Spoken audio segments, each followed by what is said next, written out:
Let's go to Nolan in the opposite of Texas, Alberta, Canada. What's up, Nolan? How we doing? Hello? What's up, Nolan? Hey, thanks for taking my call. Of course, brother. Thanks for calling. What's up?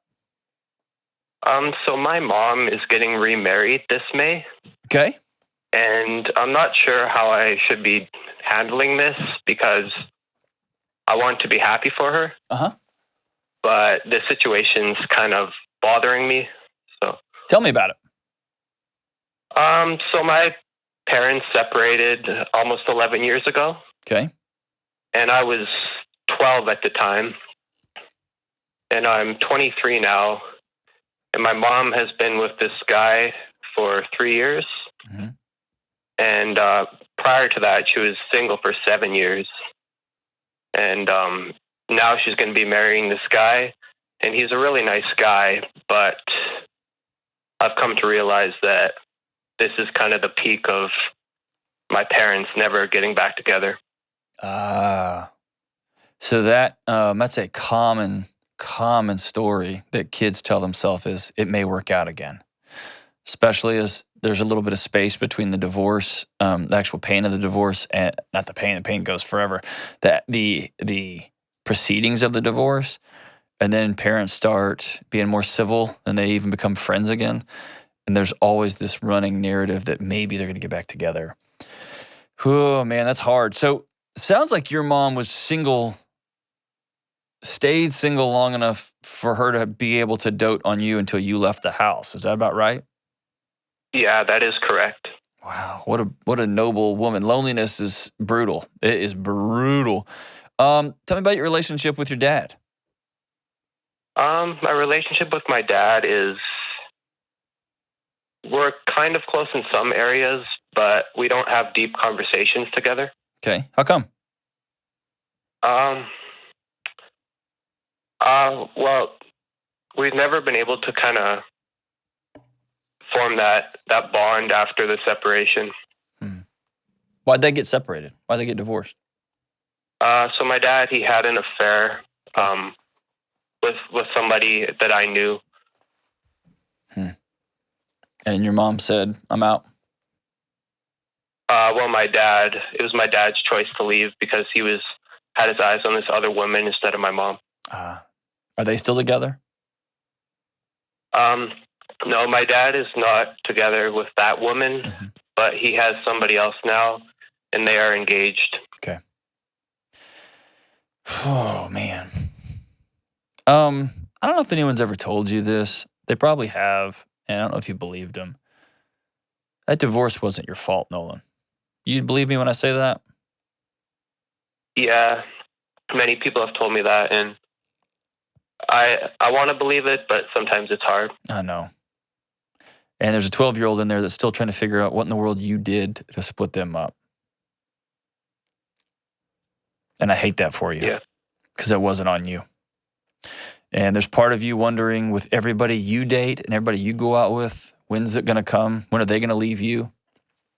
And every time you get close to somebody who's a male role model, you keep wondering when they're going to leave, whether it's a boss or a supervisor or a coach or something like that. And it's hard to trust your parents, even though you love them. And so you've just kind of been untethered. And the story's been the thing that's held you together. And now the story is for sure having a period at the end of it, right? And this whole thing's hard. Yeah. Brother, what's not your fault? And I hate this for you. I hate this. And divorce is so common that we forget how devastating it is. Man, I hate this for you, brother. So the real challenge here is how to own the past, right? How do you own what happened? How do you make sense of what happened? And then how do you get on to what comes next? And so the question I'll ask you is, while you're healing and while you're starting to write something new, what do you want tomorrow to look like, man? Because this has haunted you for half your life. Yeah, I just want to make the most of my life and not repeat the cycle. Okay, so that's real like highfalutin language. I want to make the most of it. What does that actually mean? I think I just want to honor my parents and love them and not judge them for their past things and all that.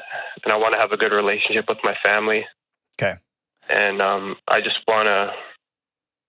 want to be successful in whatever I do in my life. Okay. Here's what's so hard about divorce is you plugged into that relationship and that relationship unplugged from you. And if one of your goals is to have great relationships with your family, that's noble and the idea is great, but it takes two to have a relationship. And you can spend tons of energy and passion and excitement and all that stuff trying to make relationships work with people who are not interested in having relationships with you. This is going to be hard for me to tell you, and I don't mean to bag on your old man, but it's his job to connect with you. He's your dad, and he chose not to. And that sucks. The reason you don't have deep conversations with your dad is that he's never had them with you. You're his kid.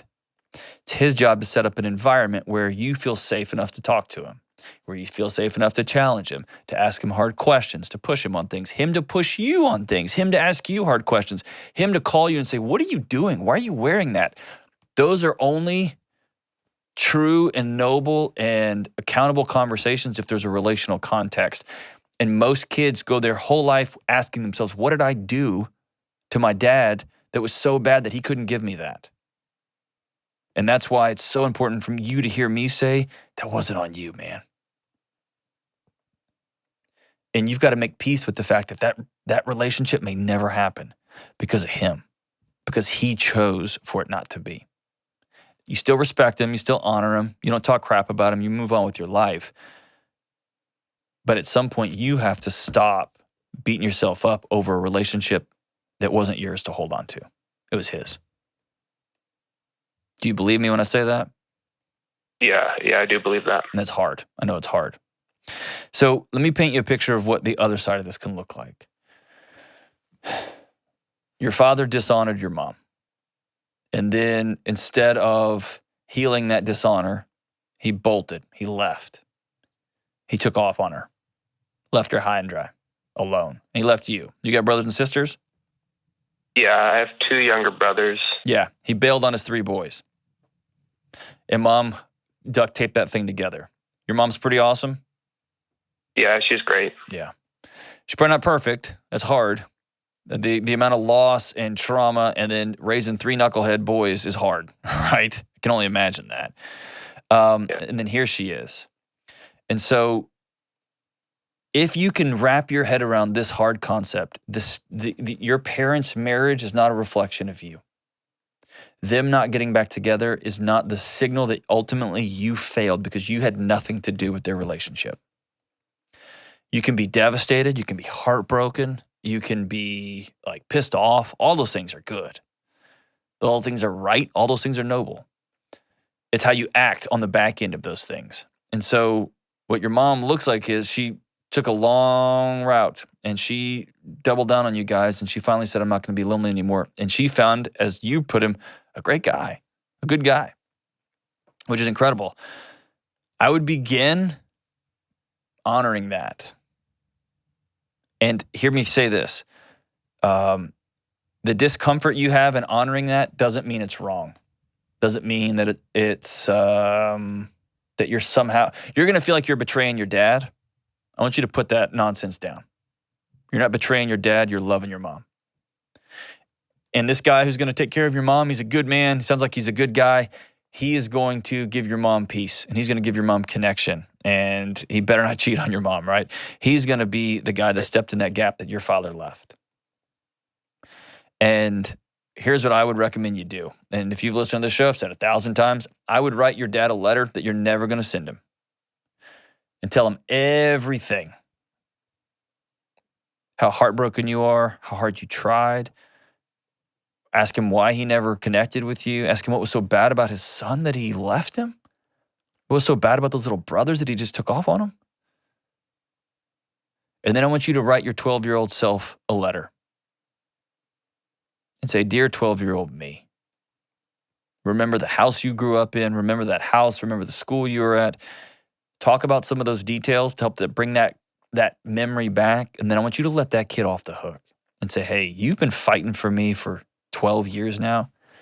It's time for you to go play. It's time for you to go have fun.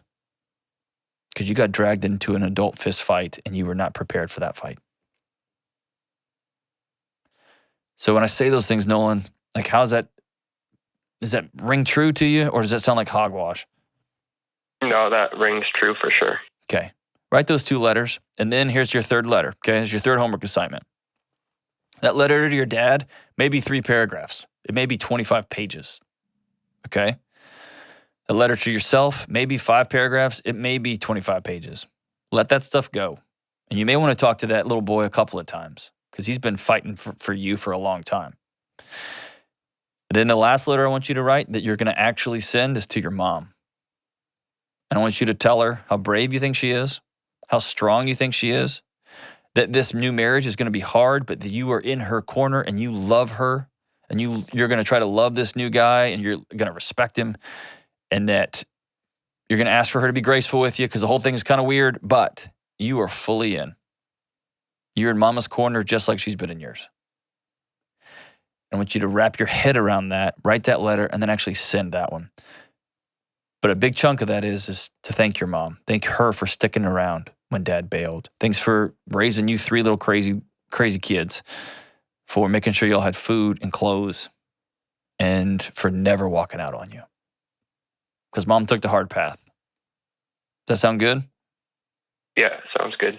All right, Brother Nolan. We'll be thinking about you, man. Hey, in that letter with this, make sure your mom saves a dance for you at her wedding. That way you don't have to say anything. Y'all are just going to dance. You're going to hug.